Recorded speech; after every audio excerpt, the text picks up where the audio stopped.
Vérité des sports.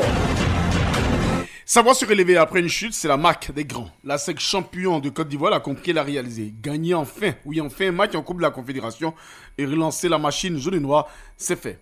Paris en a fait de même face à son rival marseillais, grand Messi, doublé de Kylian Mbappé. Et que dire de Cristiano Ronaldo, un premier triplé avec son nouveau club et qui retrouve toutes ses sensations en Arabie Saoudite. Savoir réagir au bon moment, c'est bien la marque des grands. Les grands présents aux grands événements comme Radio Côte d'Ivoire au cœur de l'info et du sport en tout temps. Bonsoir à tous, heureux de vous retrouver pour une semaine pleine d'espoir et de défis. Bienvenue au premier numéro de Vérité des Sports en cette semaine. Vérité des Sports.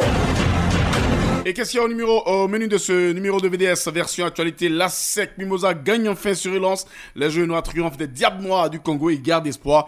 Comment conserver cette cadence dans cette Coupe de la Confédération? On en parle dans le mini-débat avec nos consultants. Dans ce VDS, tous les résultats d'ailleurs de la Coupe de la Confédération, mais aussi de la Ligue des Champions. Le point à mi-parcours après 3 journées disputées. Et puis du basket, les éléphants pas reluisants en Angola pour la 6e finale des éliminatoires de la Coupe du Monde. 3 matchs, 2 défaites, du travail à faire avant le mondial. On parlera aussi dans ce VDS de Maracana, de boxe, de cyclisme, de netball et puis également de cyclisme, on l'a dit, avec le début de la saison 2023. VDS micro, présentation, Brice Kouassi, Alban Patrice, la manipulation technique. Réalisation, bien sûr, il est de l'autre côté, Inoussa Dembélé et Eric Kwame. Bonsoir à tous. Bonsoir Auria. Bonsoir Brice. Et bienvenue. Vérité des sports. Noliapo, bonsoir de l'autre côté. Bonsoir Brice. Allez, bonsoir, bon début de semaine, chers frères, et puis bienvenue sur les ondes de votre radio, Radio Côte d'Ivoire. On va débuter avec du netball, avec notamment samedi dernier, le collège moderne d'Abobo, le SEMA d'Abobo a abrité la finale du championnat national de netball. Après des matchs assez disputés, l'équipe de Koza d'Abobo a pris le meilleur sur Ange Blanc de Koumassi, 17-13. Sur la secret d'ailleurs de cette victoire du Koza d'Abobo, écoutons Keita Kolotoum, capitaine des Abobolaises. Je suis très heureuse, je ne peux pas finir d'exprimer mon émotion actuellement. Je suis très heureuse, je la filme très heureuse. Avant de monter sur le terrain, ce qu'elle a dit, c'est pareil, elle nous a dit faites-vous plaisir, c'est de l'entraînement. Ne soyez pas stressés, ne vous mettez pas la pression, c'est de l'entraînement. Vous faites plaisir, c'est tout. Franchement, ce que je retiens de ce match, c'est de beaux souvenirs, puisque c'est notre première fois de remporter ça. Et puis je dirais aussi un truc, merci, un grand merci à l'équipe de Koumassi, parce que je dirais que c'est à cause des mots, des défis qu'elle nous a lancés que nous avons été motivés. Je me rappelle qu'il y a un match qui était passé là, elles ont dit au coach, parce qu'elles savent que si elles disent ça au coach, les coachs vont venir nous dire, elles ont dit au coach que le coach n'a qu'à nous dire, même si elles se réveillent un bon matin sans faire d'entraînement ni rien, elles peuvent gagner à Bobo. Même si elles ne sont pas au nombre, que la Bobo, c'est la quantité et non la qualité. Ça m'a trop énervé, ça m'a enragé, j'étais trop enragée. Et je leur dirais merci, peut-être que c'est à cause de leurs mots là que nous avons remporté, puisque à chaque fois on se croise en finale, mais elles gagnent. J'ai motivé l'équipe, puisque je suis la capitaine, à gagner ce match. Et Dieu merci, on l'a fait. La valeureuse capitaine, elle le dit, vous l'avez entendu, Auria, que c'est les mots de l'adversaire qui ont boosté l'esprit des filles d'Abobo. On ne dit pas ça aux Abobolaises. Effectivement, de toutes les façons, c'est toujours de bonne guerre, ce genre de défi lancé. Et ça a galvanisé ces jeunes filles, ces jeunes abobolaises je ne vais pas dire se surpasser, mais à prendre cette rencontre avec beaucoup de sérieux et de minutie afin de pouvoir repartir avec le gain de la victoire. La victoire donc d'Abobo. Côté Koumassi, l'essentiel était de participer. Pas de déception au niveau de Koumassi. Diabaté, Mariam, la capitaine de Koumassi. Nous avons bien joué, seulement qu'on n'a pas démérité, c'est tout. Ce qui n'a pas marché, c'est au niveau de l'attaque. On peut dire un peu en défense, mais c'est beaucoup sur l'attaque. Je suis content de jouer parce que nous sommes les premiers joueurs de netball en Côte d'Ivoire. Donc je suis fier de ça. Il a remporté le trophée 4 fois, il était 4 fois championne. Donc cette année-ci, je perds bon. Je suis un peu dessus, mais pas trop. Il nous a simplement dit, on peut venir s'amuser. C'est de l'amusement. Chaque fois, c'est nous dit, il ne met pas la pression. Venez vous amuser. Venez jouer, c'est de l'amusement. C'est tout. Vérité des sports. De la boxe à présent, après l'effort, la récompense, plusieurs acteurs de la boxe ivoirienne ont reçu hier dimanche au Palais des Sports de Trècheville leur diplôme de fin de formation. 75 au total, ces anciens boxeurs ou encore sur d'autres en activité ont été instruits durant plusieurs jours sur l'élaboration d'une séance d'entraînement et l'attitude à tenir pendant les grandes compétitions. Ce diplôme vient pour couronner et bien sûr tant d'années d'efforts, affirment quelques entraîneurs interrogés à la fin évidemment de cette séance, de cette cérémonie de remise des diplômes. On les écoute au micro de notre reporter. Martin May, Nomo, entraîneur de Kama Boxing Club. Alors je compte former encore des grands champions qui représenteront la Côte d'Ivoire et l'Afrique. Il y a de cela presque 1 an et demi qu'on attendait ce diplôme. On n'avait que des attestations de fin de stage. Maintenant, ce sont les diplômes. Kamara Khalilou, champion d'Afrique continentale. Ce diplôme-là, ça me va droit au cœur parce que c'est un diplôme qui montre que vraiment le métier que j'ai appris aujourd'hui, ça paye. Et aujourd'hui, si tu es champion d'Afrique continentale, il faut qu'on atteste. Donc le diplôme-là, c'est l'une des plus grandes attestations de ma vie. Obed Niava, l'entraîneur de Savage Fight Game. Ce diplôme, c'est très important dans ma vie parce que j'ai appris ce métier pendant plusieurs années. On était apte, mais il fallait quelque chose quand même pour laisser trace et pour prouver ce qu'on fait comme travail. Donc ces acteurs disposent désormais de tous les rudiments nécessaires afin de mieux investir le terrain, fait savoir le premier responsable de la bourse en Côte d'Ivoire, le président Atubois. La priorité du ministère aujourd'hui, c'est d'investir le territoire national. Mais comment est-ce que vous pouvez investir le territoire si vous n'avez pas des éducateurs susceptibles de dispenser votre discipline? Et donc c'est un peu dans cet esprit qu'en fin Covid, en 2020, nous avions déjà fait la première vague. Et donc, après la formation, nous leur avons remis des attestations pour dire, bon, vous avez suivi la formation. Par derrière, nous avons fait un suivi pour voir est-ce qu'ils ont commencé à être sur le terrain, qu'est-ce qu'ils ont commencé à produire. Donc, c'est au regard de tout cela que nous avions pris le temps de les observer et nous avons dit, on constate que sur le terrain, il y a une évolution. Donc, revenez prendre vos diplômes maintenant qui vous certifient que vous avez fait le niveau 1.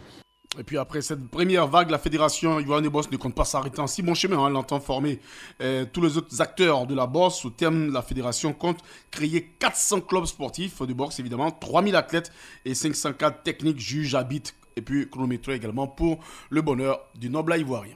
Vérité des sports.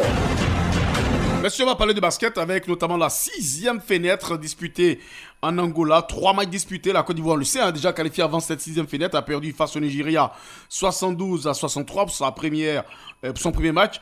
Côte d'Ivoire-Ouganda. La Côte d'Ivoire a dynamité l'Ouganda 89-44. Et puis ensuite, le 3e match, la Côte d'Ivoire est tombée à nouveau 79-64. Mon cher Noël Yapo, réaction un peu sur, on dirait, est-ce qu'on peut parler de contre-performance ou bien de match justesse pour les éléphants de Côte d'Ivoire déjà qualifiés. 3 matchs, 2 défaites face au Nigeria au Cap-Vert. Bon, je pense qu'à quelque chose, malheur est bon. Mais ce genre de défaite-là doit montrer à l'équipe nationale de Côte d'Ivoire que c'est vrai, ils sont déjà qualifiés pour le mondial, mais qu'il y a du travail à faire. Et je crois qu'en sortant de cette compétition, avec ces 2 défaites-là, ça leur montre l'ampleur de ce travail et ça les amène à pouvoir se remettre en cause. Parce que trop vite, on a fini de chanter, qu'on est pratiquement qualifié pour le mondial, mais après, il faut faire attention. Donc, c'est vrai que le président de la fédération en parlait la dernière fois. Il y a eu une grosse révision de cette liste des basketteurs-là. Il y a eu des ajouts, il y a eu des entrées de nouveaux basketteurs. Je crois que tout ceci a permis de voir exactement le noyau qu'il faudra préparer très sérieusement pour aller à ce mondial. C'est vrai que si on prétend gagner le mondial, ça c'est une grosse prétention, mais quand même on doit aller à ce mondial-là pour faire une bonne figuration. Et donc j'avoue que pour moi, on ne peut pas être déçu du fait qu'on ait perdu à cette fenêtre-là, mais on doit pouvoir tirer les leçons de cette défaite-là pour pouvoir mieux se préparer pour la Coupe du Monde. Olia, vous qui avez suivi un peu ces matchs-là, la Côte d'Ivoire est tombée face au Nigeria et au Cap-Vert. Il y a eu beaucoup de modifications au niveau on dira même pas du staff, mais surtout au niveau de l'effectif des éléphants de Côte d'Ivoire. Oui, il y a eu un chamboulement, je dirais, je ne vais pas dire assez criard au niveau de cet effectif. Mais ce qu'il faut constater, c'est qu'il y avait quand même des anciens qui ont constitué les 5 majeurs de cette équipe parce que l'entraîneur a voulu bâtir une ossature avec des joueurs locaux. La semaine passée, je faisais quelques remarques sur le choix de certains athlètes déjà dans cette sélection parce que j'estimais que s'il y avait eu des défections pour diverses raisons au niveau des habituels de l'équipe nationale de basket de Côte d'Ivoire, on aurait pu faire la part belle à des locaux qui, eux, évoluent à un niveau quand même supérieur. On sait que le championnat est dominé par la JCAT qui a 11 victoires, 11 sorties. On sait qu'il y a l'ABC qui est qualifié pour la Basketball African League notamment, mais quand on a regardé la liste des sélectionnés, il n'y avait aucun joueur de ces 2 équipes. Et il y avait des joueurs du championnat mais qui sont dans des équipes moyennes ou mal classées. Donc il y avait ce gros point d'interrogation concernant ce choix des joueurs locaux. On nous a dit c'est là que le coach voulait voir certains joueurs locaux à l'œuvre. Je pense que maintenant, il les a vus à l'œuvre. Il a une idée du niveau de ces joueurs et que maintenant, ils vont retrouver la bonne raison Et ils vont essayer de régler le problème qu'il y a avec les titulaires habituels, les habituels de cette équipe nationale-là qui ont démontré de très belles choses sur le continent, afin que ces derniers puissent revenir au niveau de l'équipe. Voilà, moi je pense que rien ne doit être plus important que l'intérêt national. Rien ne doit être au-dessus de l'intérêt national et surtout pas les orgueils. Il faut essayer de les mettre de côté et puis discuter pour que véritablement ce groupe-là se retrouve. Est-ce qu'on doit être inquiet, mon cher Noël Yapo, parlant de cette équipe des éléphants pour le basket, au vu des résultats de cette 6e fenêtre? Est-ce qu'on doit être inquiet, Brice? Je ne pense pas, parce que j'ai écouté Auria. Effectivement, il y a eu beaucoup de changements au niveau, un grand chamboulement au niveau humain. Mais j'espère simplement que le noyau dur, ceux qui ont permis à cette équipe nationale de Côte d'Ivoire de se qualifier là, seront de la partie. Pour moi, il n'y a pas d'inquiétude à se faire parce que moi je pense qu'ils ont été aussi moralement un peu en deçà parce que simplement ils étaient qualifiés pour le mondial, donc ils sont pas allés dans la même disposition que s'ils n'avaient pas été qualifiés. Donc pour moi je crois qu'il n'y a pas de raison de s'inquiéter. On doit plutôt chercher à tirer les leçons de cette situation-là pour pouvoir mieux se préparer pour ce mondial, mais bon, il n'y a pas d'inquiétude ou de mesure à partir d'un instant où ils sont déjà qualifiés. Donc psychologiquement, ils n'étaient pas dans la bonne préparation. Allez, donc les éléphants, je rappelle les résultats: Nigeria, Côte d'Ivoire 72-63, seule victoire face à l'Ouganda 89-44, et puis le Cap-Vert pour le 3e match des éléphants a battu la Côte d'Ivoire 79-64. On reste en basket pour parler de la préparation de la balle. L'ABC, le champion de Côte d'Ivoire, a reçu un important soutien de Cosmos, matérialisé hier dimanche par une signature de convention dans la commune de Yopougon. Ce bail d'une durée de 3 ans, dont les détails n'ont pas été révélés, permettra aux Abidjanais de mieux aborder la suite de la saison. Sur la raison de ce mariage ABC Cosmos, écoutons Pamela Atekuna, directrice de cette structure. Cosmos se veut engagé et respecter ses engagements sociétals vis-à-vis de la communauté, vis-à-vis de la jeunesse. Notre entreprise partage les mêmes valeurs sportives, à savoir la discipline, l'esprit d'équipe, la rigueur et le travail. Donc c'est un petit peu les valeurs que nous prenons et que nous partageons avec ABC. Et la deuxième idée aussi, c'est d'aider la jeunesse et d'investir auprès de la jeunesse. C'est la relève. C'est notre façon à nous de sortir des jeunes de la délinquance, de sortir des jeunes de la drogue, de leur permettre d'avoir une activité dans laquelle ils peuvent se défouler et exceller.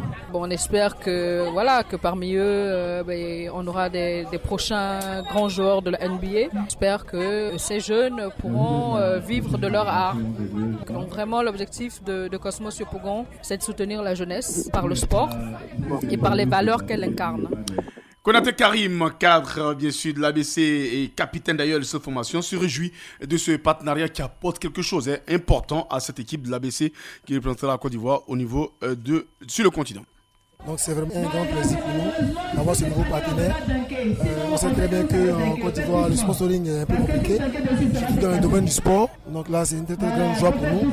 Et on espère que ce partenariat-là va durer dans le temps, nous permettre d'atteindre d'autres objectifs que la balle. Là, je parlais de Konaté Karim, c'est plutôt Konaté Stéphane, capitaine de l'ABC, l'un des doyens du basket. Rappelons que l'ABC organise à partir de ce 28 février jusqu'au 3 mars un tournoi international au Palais des Sports de Treichville. Objectif, mieux préparer la dernière filette éliminatoire de la BAL Basket Africa League, prévue du 11 au 20 mars. C'est du côté du Sénégal, précisément à Dakar. Vérité des sports.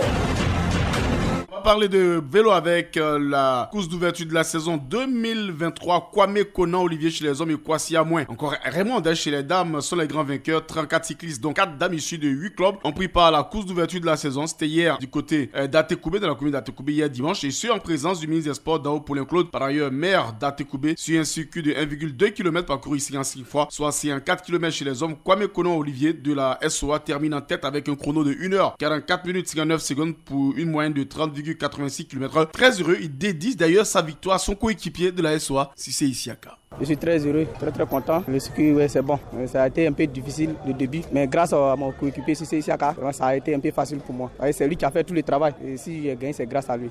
Je lui dédie cette victoire à Sissé Isiaka, mon coéquipier. Au niveau de notre équipe, ça va. Donc pour les autres, comme c'est l'ouverture de la saison, donc on ne peut pas savoir qui est qui pour le moment. Je pense bien préparer la saison 2023. C'est bon, la saison 2022, je n'ai pas eu le temps de m'entraîner comme il se doit. Mais cette saison 2023, c'est très bien que je serai présent et j'y préparerai avec avec mon équipe ensemble. Le grand vainqueur Kwame Konan Olivier, puis sur le même circuit, parcouru 40 fois chez les dames, soit une distance de 48 km. Kwasi Amouin Raymond et Redmond Moins, également de la SO, a été la plus rapide au terme de 1 heure, bien sûr 1h52 minutes. Elle exprime évidemment sa satisfaction. Je suis très contente parce qu'aujourd'hui Dieu m'a fait grâce. Les entraînements ont payé aujourd'hui. D'abord, je dis merci à Dieu. Et ma prière, c'est de bien terminer la saison, d'être toujours en tête. Ça n'a pas été facile. Le circuit est très difficile à parcourir, mais par la grâce de Dieu, j'ai pu finir en tête. Donc, je remercie Dieu. À un moment donné, j'ai senti que j'étais étouffée. J'étais obligée de prendre une cadence et ça m'a permis de pouvoir terminer le tour. Kwasi Amouin Raymond, vainqueur au niveau des dames. Cette course inaugurale fut l'occasion pour le président de la Fédération moyenne cyclisme d'évoquer les grands chantiers de son comité directeur pour cette saison 2023, le docteur Ala Kwame Jean-Marie. Nous espérons que cette année 2023 sera meilleure que 2022. Comme vous le savez, en 2022, nous avons obtenu pas moins de 6 médailles. Une médaille d'or, 2 médailles d'argent, 3 médailles de bronze. Nous espérons cette année donc non seulement faire un tour de Côte d'Ivoire, je dirais à l'image de la Côte d'Ivoire, c'est-à-dire un tour de Côte d'Ivoire avec de nombreux pays étrangers qui vont venir et qui seront également à l'aise sur tout le parcours. Faire un tour de Côte d'Ivoire qui ressemble à la Côte d'Ivoire. Et puis ensuite, même lorsque nous allons nous déplacer sur différents terrains, obtenir également des médailles comme ça a été le cas l'année dernière. Donc cette année, c'est un grand challenge que nous allons pouvoir relever. J'espère avec le soutien du ministère, avec le soutien de nos partenaires, avec le soutien du Comité national olympique. Et puis présent à ce premier rendez-vous de l'année 2023 de la Petite Reine, le président du Comité national olympique Côte d'Ivoire a réaffirmé son soutien à la Fédération ivoirienne de cyclisme. On écoute Maître Ngouan Georges. Nous sommes disposés à faire tout ce que la fédération demande. Il y a des compétitions internationales, nous apportons notre soutien. Il y a du matériel à apporter, nous apporterons notre soutien. On est toujours prêts à soutenir la fédération ivoirienne de cyclisme. Le CNO est présent parce qu'il s'agit d'une discipline olympique très importante, le cyclisme, et c'est l'ouverture de la saison. Il est tout à fait normal que le CNO vienne soutenir la fédération ivoirienne de cyclisme, d'autant plus que le président de la fédération est en même temps le premier vice-président du CNO. Et puis l'ouverture, on le constate, l'ouverture et la clôture également de la saison de cyclisme à Tékoubé, c'est c'est une tradition qui dure plus d'une décennie.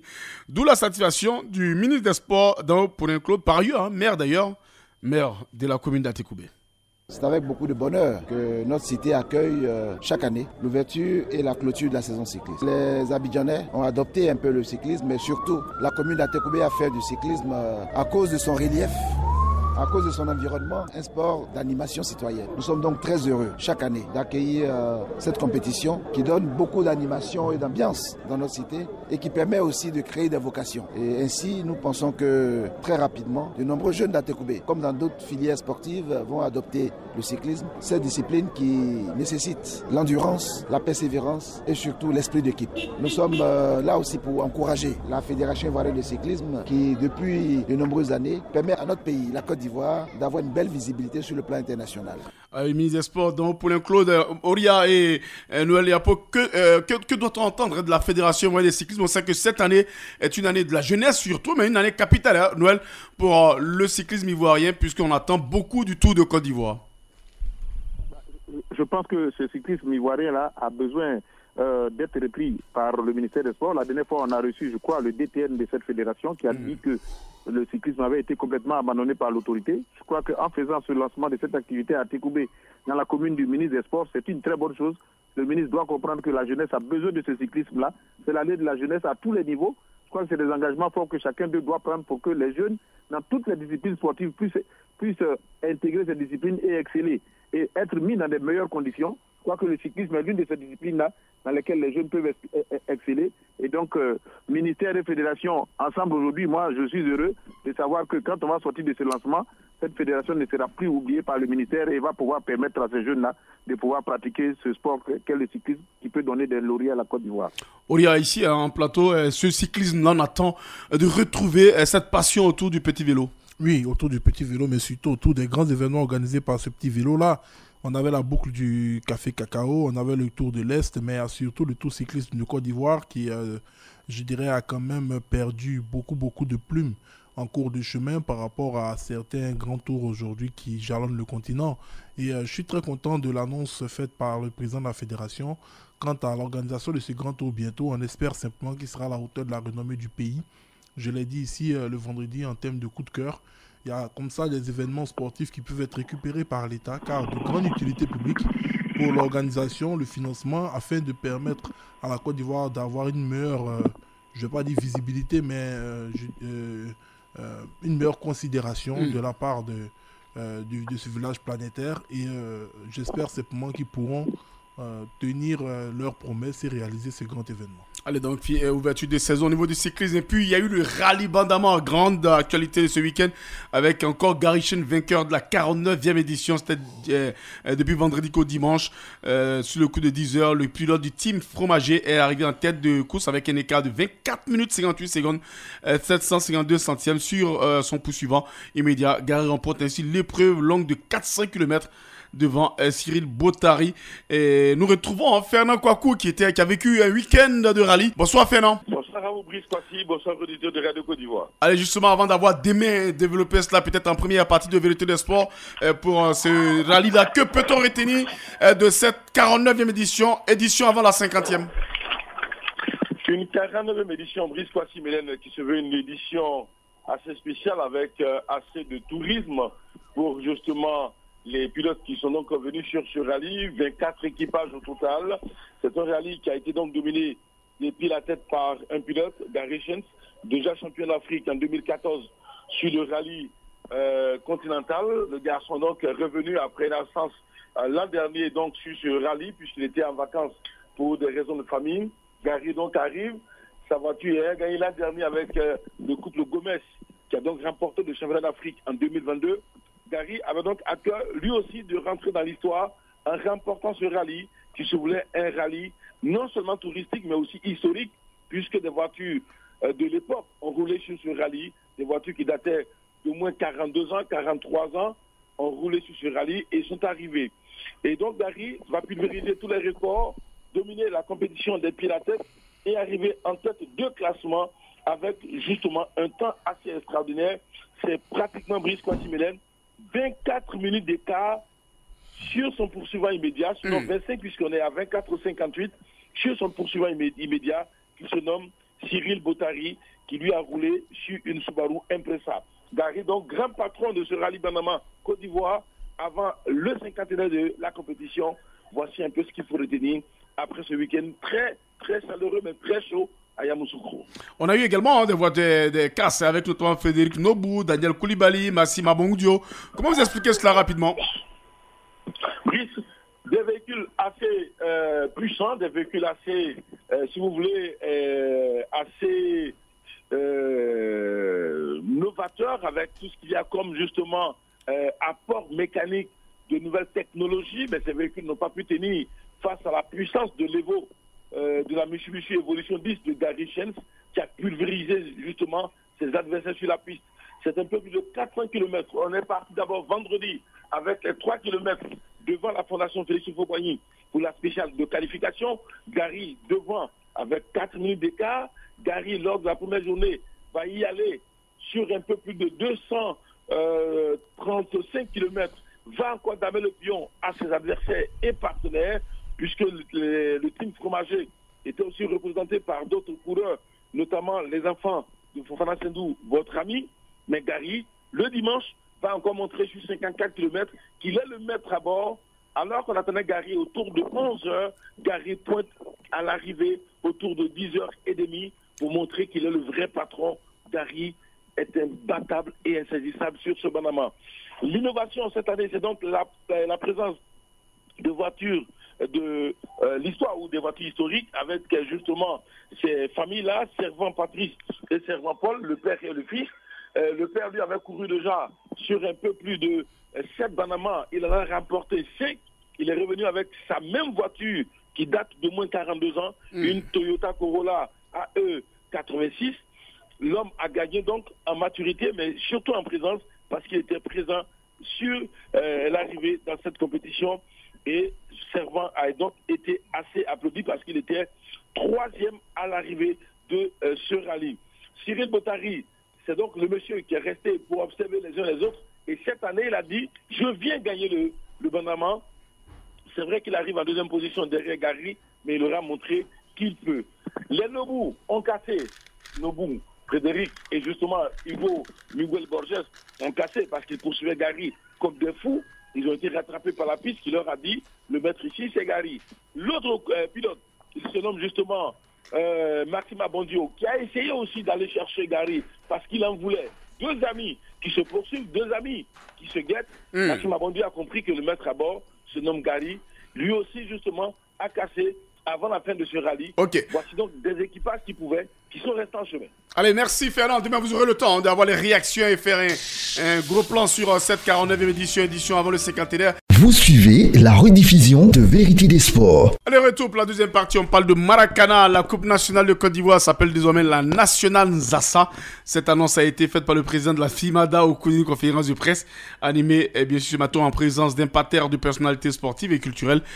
Appelé, réservé dans le temps seulement aux seniors, la Coupe nationale désormais ouverte aux athlètes de 3 catégories, juniors, seniors et super seniors, qui participent d'ailleurs aux compétitions de la FIMADA pour cette saison 2023 qui s'ouvre le 11 mars prochain. Ce sont 163 clubs issus d'Abidjan et des villes de l'intérieur qui sont convoqués à cette nationale Nzassa. Sur les raisons de cette nouvelle dénomination de la Coupe nationale, la nationale Nzassa, comme on le dit, écoutons le président de la Fédération ivoirienne des Maracana et disciplines associées, le président Bleu-Noir Charlemagne.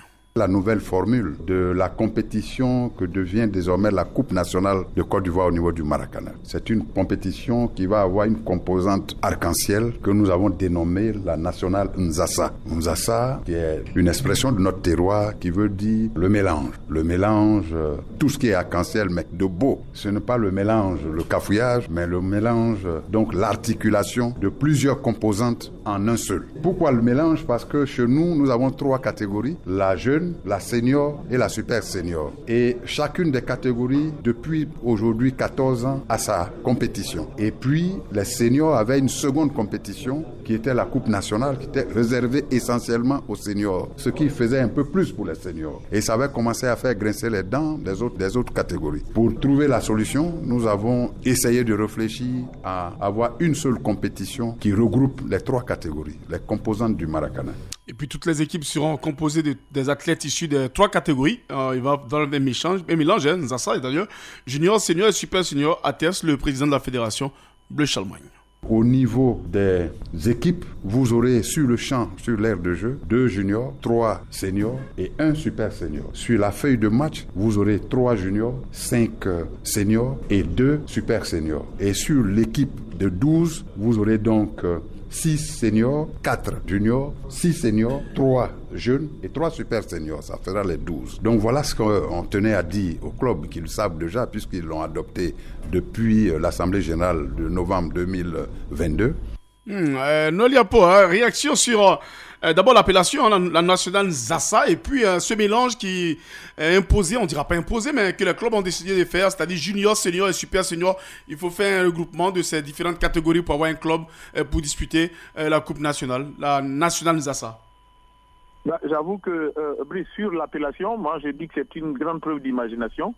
Ça colle bien avec les idées du terroir. Le Nzassa, tout le monde sait ce que ça veut dire. Et donc, sur ce point-là, je crois qu'ils ont fait preuve d'imagination. C'est une bonne chose. Ce Maracana a l'habitude de trouver certaines appellations comme ça et je crois que c'est une bonne chose. Maintenant, sur ce mélange effectivement en Nzassa, bon, je constate qu'il y a des quotas qui ont été donnés. Sinon, effectivement, j'aurais été inquiet de voir que si ça pouvait être des équipes jeunes contre des équipes seniors ou contre des super seniors, là, ça allait poser problème. Mais tel que ça a été fait avec des quotas qui ont été donnés, je pense que ça va permettre effectivement à toutes les 3 catégories de participer à la Coupe nationale, les 3 catégories en une équipe, donc de participer à la Coupe nationale. Et je crois que ça va être logiquement une très bonne chose pour ce Maracana-là. Ça va pouvoir donner encore de la vivacité, de l'ampleur et puis du regain à cette Coupe nationale-là qui va pour regrouper pratiquement toutes les catégories. Mouroubane, bonsoir. Vous nous rejoignez également dans ce studio. La nationale Nzassa au lieu de la Coupe nationale, nouvelle trouvaille au niveau de la FIMADA. Oui, bonsoir Brice. Bonsoir Mourou. Une nouvelle terroir qui épouse, disons, les connotations au niveau du terroir, ça il faut saluer. Il faudra aussi, comme la Côte d'Ivoire est, disons, la rampe de lancement de Maracana en Afrique, il faudra trouver aussi un nom à l'échelle africaine pour que les Africains puissent s'y retrouver.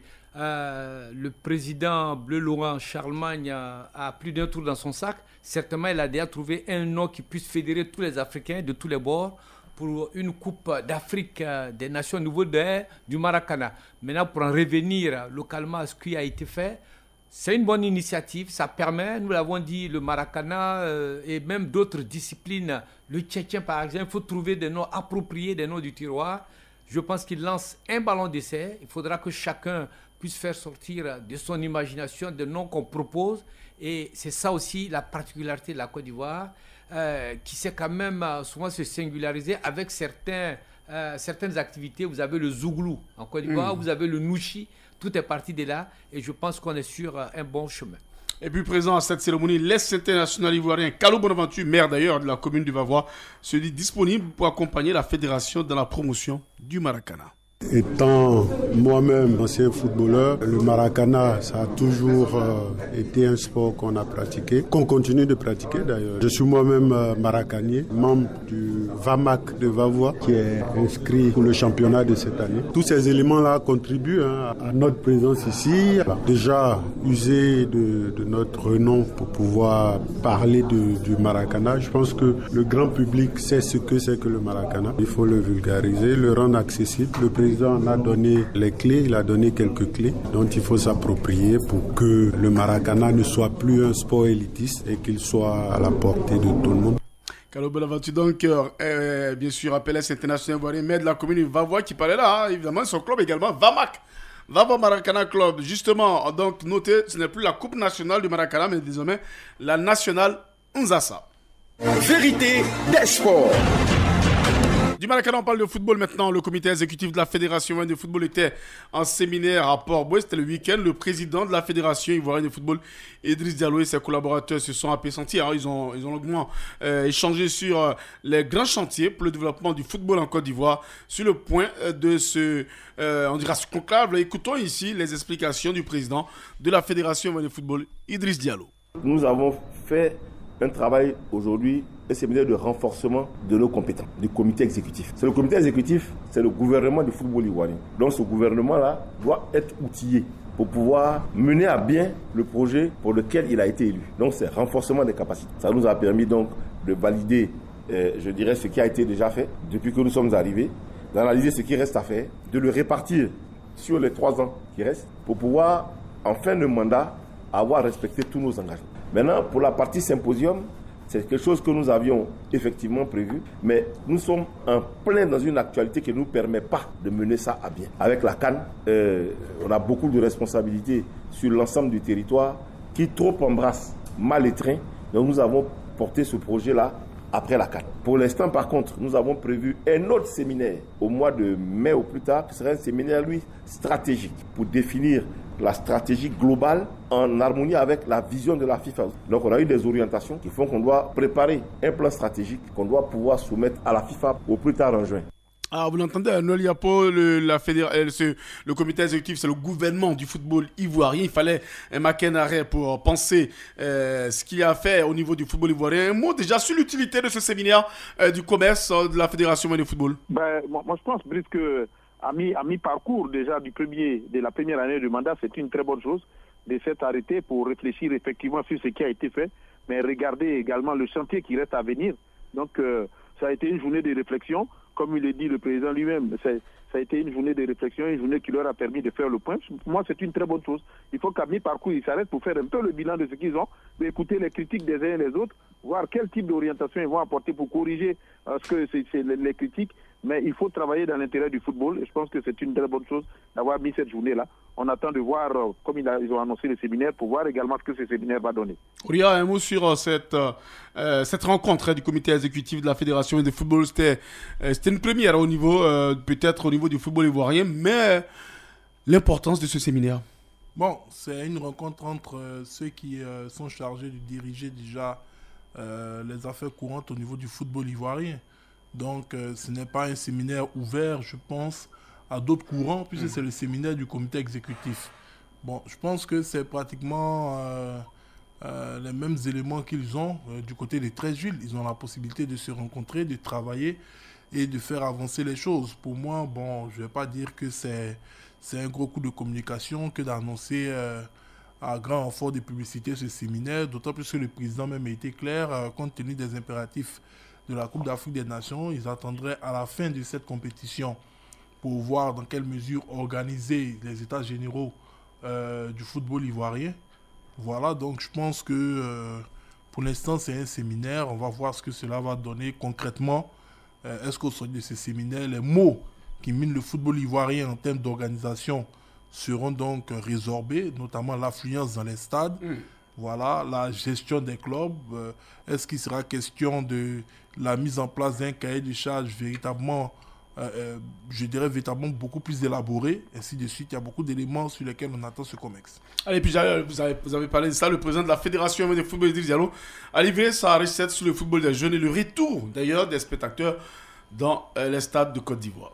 Le football des jeunes était porté par le championnat WASU. Donc les confrontations entre les écoles à l'époque créaient une vraie dynamique. Aujourd'hui, malheureusement, ce n'est plus le cas. Tout ça, ce sont des pistes sur lesquelles on va travailler pour essayer de faire revenir les gens au stade. Mais de grâce, ne me faites pas porter un fardeau dont je ne suis pas responsable. Par contre, un fardeau qui pour moi est important à régler puisqu'on a besoin d'avoir des spectateurs dans le stade. Donc, nous avons on va mettre une task force qui va travailler à cela. Mais c'est un travail collectif. On connaît un peu, on a identifié déjà les sources de ces difficultés.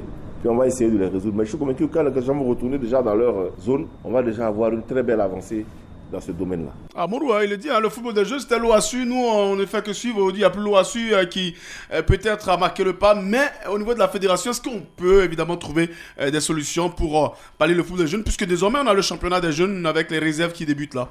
Oh oui, dire que c'était le football des jeunes, l'OASU, j'avoue que bon, je suis un peu surpris quand même. Il y avait certes l'OASU, mais il y avait aussi le football des jeunes organisé par la Fédération ivoirienne de football. Et puis vous avez pratiquement toutes les catégories qui jouaient.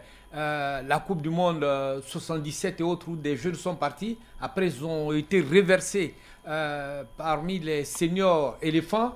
J'avoue que ça aussi, c'est pas l'OASU. Et ça veut dire qu'à partir de l'OASU, on choisit, on copte les meilleurs joueurs qui sont souvent dans des formations et qui, avec les équipes, jouent des championnats qui sont organisés normalement par la fédération. L'objectif, c'est déjà constituer des relèves et surtout de constituer des équipes de U17, U20, etc., etc., pour ne pas qu'un jour, on vienne à manquer de relève. Bon, on a constaté, c'est évidemment pas le fait du président, hein. On a constaté que depuis un moment quand même, depuis qu'ils ont accédé à la présidence et bien avant à eux, le football des jeunes là battait de l'aile. Et donc il a été interpellé. Cette année, je crois qu'ils ont donné l'onction pour que ce football-là reprenne et cela a repris. Mais les défaillances qu'on a constatées, c'est quelques clubs seulement qui se sont arrimés avec des centres de formation et qui viennent avec des jeunes et pour jouer. Ce n'est pas des jeunes ils ont le label, ils ont le maillot, ils jouent, mais souvent... Ils ne sont pas formés par ces clubs. Ils ne sont pas formés par ces clubs. Or, il faut que les clubs, ceux même qui sont 10 clubs, aient leurs jeunes des différentes catégories, U13, U14, U17, U20, et même plus loin, il faut qu'ils aient aussi leur équipe féminine. Il faut pouvoir s'en occuper. Financièrement, matériellement, ils s'entendent, il faut leur donner au moins le B.A.B.A., c'est-à-dire les chaussures, les choisibles, les maillots, tout et tout, afin qu'on puisse dire véritablement c'est un club. Il ne faut pas utiliser des jeunes et puis en fin de saison se débarrasser de ce centre-là, parce que c'est ce qui profile à l'horizon. Et ce championnat des jeunes, on a constaté que c'est 5 ou combien d'équipes seulement qui y participent. Et donc véritablement, on veut que ce soit une affaire de toutes les équipes, que ce soit de 2-1, ils doivent avoir des équipes de jeunes, toutes les catégories, hein, U13, U14, U15, U16, U17, U20, pourquoi pas. Mais à l'impossibilité, on ne peut pas leur demander d'avoir tous les U, mais s'ils ont quelques équipes de jeunes, déjà c'est une très bonne chose. Donc il ne faut pas dire que c'est l'OASU qui le fait. Il y a des coins en Côte d'Ivoire où l'OASU même ne participe pas, l'OASU n'organise pas de compétition. Les grandes villes où l'OASU organise, vous avez Bouaké, vous avez Abidjan, Daloa, Agoville, Gagnoa aussi, Korogo, et puis c'est un peu tout. Vous allez dans Man, en plus, vous allez dans d'autres régions, à peine même si les enfants ont le temps d'aller s'entraîner à l'OASU. Et l'OASU, il y a aussi un fait qui est en train de gangréner le bon fonctionnement de l'OASU, c'est le cours de mercredi que certains enseignants organisent. Du coup, les enfants n'ont même pas le temps d'aller au sport, de faire du sport pour pouvoir allier sport et études dans les établissements publics. Mais dans le privé, on fait l'effort de permettre aux jeunes de s'organiser et de faire les équipes, tout simplement parce qu'on veut vendre l'image de l'établissement.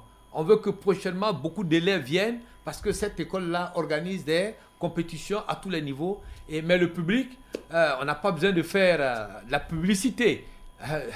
Chaque année, l'État affecte des élèves. Et il appartient à l'OASU, à notre ami Kono Suleiman, de véritablement s'engager avec le ministre, madame le ministre Koné Maritou, le professeur Maritou, pour qu'on puisse organiser ce championnat et reverser les talents dans toutes les disciplines, que ce soit au basket, que ce soit au handball, que ce soit au saut, que ce soit en athlétisme, qu'on puisse les déverser dans les différentes équipes civiles, afin que ceux-là puissent vraiment faire la gloire de la Côte d'Ivoire. En tout cas, ce séminaire s'était achevé le samedi dernier et surtout, on aura à avoir les grandes résolutions de ce séminaire. Vérité des sports. Messieurs, on va ouvrir le chapitre sur le football, hein, messieurs, la pelouse. Ce lundi, il y a eu déjà un match de la 19e journée de la Ligue 1. Sur l'FC Azida Bengourou fini 0-0. À suivre demain Dengele et Boak FC. Liste de Sassandra face à la Suède Omnisport de la mai. Mercredi 1er mars, on aura Sporting Bafing de Touba, Stella FC San Pedro, Stade d'Abidjan, CO Kologo. Jeudi pour boucler à Sek Mimosa Bassam, ça sera reporté puisque la Sek Mimosa sera en déplacement du côté du Congo-Brazzaville et Racing Afad. Donc ce qui donne au classement premier à Sek Mimosa 35 points avec 2 matchs désormais, un match à moins. Deuxième SOA 31 points. Troisième l'équipe de l'AFA 30 points. Quatrième le Sporting 30 points. Lys à 28 points. Sixième Dengele 25 points. Septième Sol FC 24 points. Huitième Racing 23 points. 9e FC San Pedro 22 points. Le Stade 10e 21 points. 21 points pour Boak FC également. 19 points pour l'équipe du Stella Club d'Adiamé classé 12e. 13e l'Asie avec 19 points. 18 pour Bafing Bassam et puis le CO Krogores dernier avec 15 points. Mais l'information majeure, c'est en Ligue 2. La belle remontée, on l'a dit, de l'Africa Sport d'Abidjan, mon cher Auria. Oui, une remontée à confirmer, surtout que la semaine prochaine, normalement, ils doivent croiser l'équipe de Zoma. Ah, match choc, hein? Voilà, ce sera le deuxième face au troisième, Zoma face à l'Africa Sport d'Abidjan. Je crois 2 points un point qui les sépare. L'Africa qui a 3 points du leader qui est Boisflé. Voilà, les confrontations directes ont commencé. Malheur aux perdants. C'est vrai qu'il reste encore quand même quelques rencontres à jouer, mais l'Africa a monté quand même de belles dispositions sur les 2 dernières sorties. Est-ce qu'on peut... Ils se mettent à rêver à les supporters de l'Africa pour l'Abidjan qui était mal parti l'Africa après la première phase, mais là l'Africa est en train d'assurer une certaine remontada et là maintenant c'est les confrontations directes qui commencent pour l'Africa pour l'Abidjan. Ah oui, Brice, je pense que c'est une très bonne chose. L'élimination de l'Africa Sport a amené l'Africa à comprendre qu'il ne lui reste que cette option-là, jouer crânement sa chance dans ce championnat.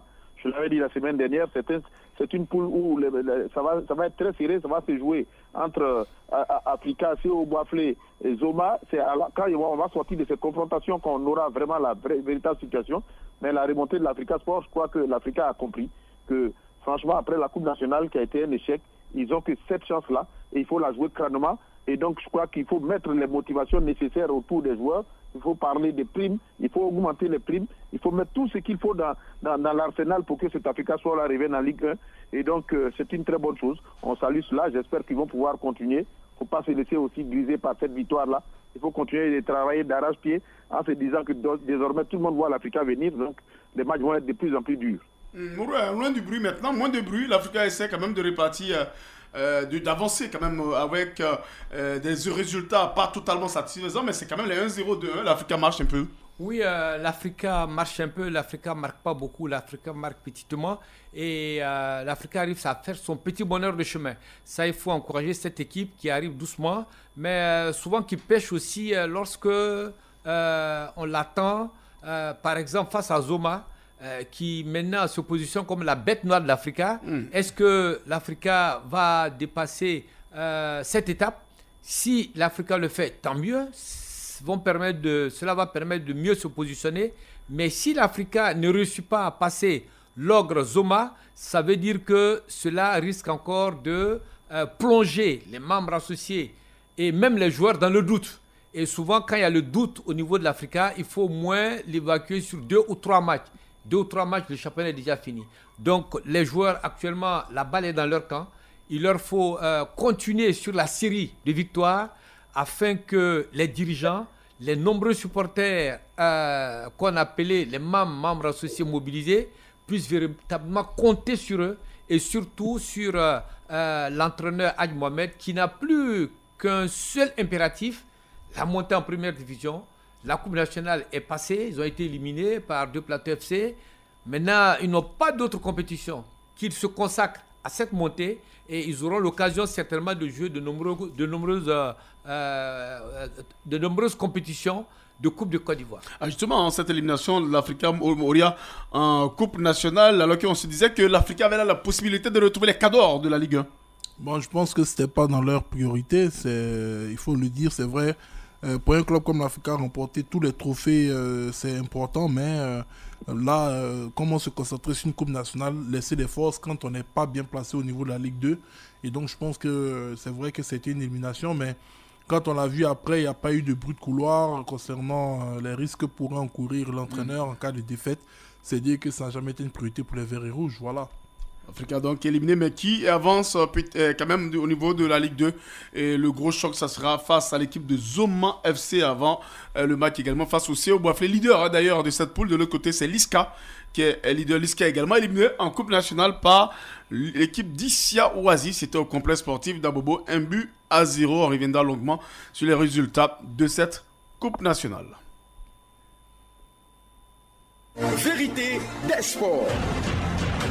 Messieurs, on va sur le continent avec la 3e journée, la fin de la phase allée de la Ligue des Champions, notre Ligue des Champions à l'africaine. 3e victoire consécutive du Raja de Casablanca, Noël Yapo, le Raja qui a ligne de victoire, cette fois 2-0 face au Roya de Guinée-Conakry. Le Raja de Casablanca qui n'est pas loin d'une qualification en quart de finale, voire même en demi-finale. Ben oui, le Raja n'en est pas loin, effectivement. 3e victoire, ils ont battu le Roya. Il faut dire que ces Marocains-là, eux, ils se fixent des objectifs. Apparemment, ce que je constate, c'est que cette année, la Ligue des Champions fait partie de leurs objectifs, l'ambition d'arriver le plus loin possible. Et donc, ils travaillent pour cela. Le Raja, c'est peut-être quelques années, mais sinon, le Raja est quand même l'un des grands clubs en Afrique. Et je ne suis pas surpris de ce résultat-là. Les moyens, ils sont mis. Et donc, c'est logique qu'on arrive à ce genre de situation. Mais on attend pour voir déjà les derniers matchs pour pouvoir situer. Mais ça va être difficile là où ils sont là de décrocher. Allez, le Raja de Casablanca donc, qui a battu l'équipe de Oroya de Guinée-Conakry 2-0. Raja dans cette poule est à 9 points. Moroubané devant Oroya qui reste quand même deuxième avec 4 points devant Simba FC 3 points. Ça se jouera la deuxième place entre Simba FC et Oroya. Oui, ça se jouera en Simba FC. Nous avons prédit le vendredi que certainement le Oroya peut être le trou fait devant cette équipe du Raja, mais que non, le Raja a démontré sur son terrain que il reste quand même les maîtres de cette partie-là. Ils ont battu le Oroya. Le match retour, le Oroya certainement va les attendre. Je crois que c'est au stade du 28 septembre ou bien au stade Lassana Conté, l'un des deux stades. Et certainement qu'ils auront l'occasion de remonter. Mais il y a aussi une autre équipe qui vient masquer Simba de Tanzanie, et qui pourrait contrarier les plans de Oroya. Et donc il appartient à Oroya de rehausser ou bien de hausser son niveau de jeu et surtout de ne pas se faire reprendre ou bien de ne pas se faire battre au match retour. Allez, donc le Oroya qui reçoit le Raja de Casablanca. Autre performance également, Oroya. C'est la 3e victoire consécutive également pour l'Espérance de Tunis qui a battu dans le duel annoncé le Zamalek d'Égypte 2-0. Oui, ce n'est pas une victoire assez étonnante, même si on pensait les Égyptiens un tout petit peu guéris du problème qu'ils ont vécu il y a de ça quelques saisons. Ils croisaient quand même une grande équipe de l'Espérance favorite dans cette rencontre et dans cette compétition. L'Espérance qui compose donc sa 3e victoire en autant de sortie. Les coéquipiers de Fousseni Koulibaly qui réalise de très belles choses là-bas également sont en train d'essayer de revenir au devant de la scène. Et donc, c'est une excellente nouvelle pour les Tunisiens. Une victoire donc 2-0 également pour l'Espérance de Tunis face aux Zamalek. L'Espérance d'ailleurs leader comme le Raja avec 9 points devant l'équipe d'Almere qui a du Soudan 4 points, CR Belouizdad 3 points et puis le Zamalek surprenant est dernier. Une poule quand même assez corsée avec Almere et le CR Belouizdad Moroubané. Oui, une poule quand même très corsée. Souvent, on a l'impression que les clubs soudanais ne sont pas à la hauteur, mais n'oublions pas que la CAF a commencé avec le Soudan, l'Égypte et puis le Soudan, l'Égypte, et puis un autre pays, là, le nom ne me revient pas, je crois que c'est l'Érythrée. L'Éthiopie, je crois. L'Éthiopie. Et donc ces Soudanais-là sont véritablement en train de revenir, et surtout que les clubs sont soutenus au sommet même de l'État. De l'argent, Al-Hilal, voilà, l'argent est mis à leur disposition pour qu'ils sortent de l'ornière. Ça fait longtemps qu'on n'avait pas vu ces clubs soudanais, mais aujourd'hui, quand vous devrez rencontrer ces clubs, dire que le terrain est plein à craquer, c'est le 12e homme de public, et avec les résultats aussi qui se font, les Soudanais progressivement sont en train de prendre position sur le continent africain au regard des différentes confrontations qu'ils ont avec les équipes déjà UP. Je parlerai des équipes maghrébines, je parlerai de certaines équipes ouest-africaines et même de certaines équipes de l'Afrique centrale.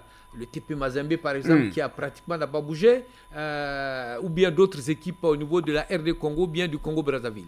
Allez, je rappelle que Almirek a battu CRB Lusa d'un but à 0. Et puis, Noliapo, il y a eu une autre belle affiche également. C'était une affiche de finale, il n'y a pas longtemps. Al-Ahly d'Égypte face à Mamelodi Sundowns. On a eu beaucoup de buts. 4 buts au total. Score final 2-2. Deux équipes qui se tiennent bien au niveau du classement également. Al-Ahly et Mamelodi Sundowns. Oui, Brice, c'est deux grosses équipes africaines. C'est deux équipes qui ont les moyens de leur politique, deux équipes qui ont les effectifs qui se tiennent. Et vous voyez que le résultat montre effectivement que ça a été un match très équilibré. J'avoue que personnellement, par le passé, on aurait donné un petit avantage aux Égyptiens, mais malheureusement, actuellement, le football égyptien est un peu en deçà. Et donc, le football sud-africain, on va le dire, quoi qu'on dise, ils sont quand même à la tête de la Confédération africaine de football avec l'un des leurs. Et donc, ça ne leur donne plus le droit d'être en dessous. Ils travaillent énormément, ils ont de très gros moyens. Et ce genre de résultat ne peut pas nous surprendre. Ça a été une très belle confrontation. On attend de voir les prochains matchs de ces deux équipes-là pour pouvoir voir ce qui va être décidé. Mais en tout cas, ça a été un très beau match avec des bons buts.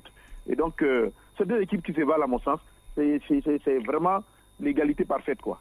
Et dans cette poule, le Coton Sport Garoua est dernier avec aucun point pris d'ailleurs. Al-Hilal est allé battre l'équipe de Coton Sport de Garoua. Score 2-1 à Garoua. Donc le Coton Sport ne fait pas la bonne affaire. Premier, Mamelodi Sundowns 7 points. Deuxième, Al-Hilal 6 points. Troisième, Al-Ahly également, qui ne fait pas une remontée avec un seul point pris. Et puis le dernier, c'est le Coton Sport de Garoua. Et puis dans la poule A pour terminer, le Petro Atlético d'Angola, malgré sa défaite face au WAC, est toujours en leader avec 4 points, mais à égalité avec la JS Kabylie d'Algérie qui a 4 points. Le Petro est tombé face au WAC 1-0. Vita Club est 3e avec 3 points pris. Le Vita Club qui a battu l'équipe de la JS Kabylie, on rappelle, 1-0. Et puis le WAC, aucun point pris. Le WAC est classé à la... non, le WAC a 3 points. Le WAC a 3 points. Donc c'est très serré dans cette poule. Petro 4 points. JS Kabylie 4 points. WAC 3 points. Vita Club également à 3 points. Messieurs, on va aborder, évidemment, avant de parler de la Coupe de la Confédération qui nous intéresse, la CAN des U20. J'avais oublié ça, la CAN des U20, avec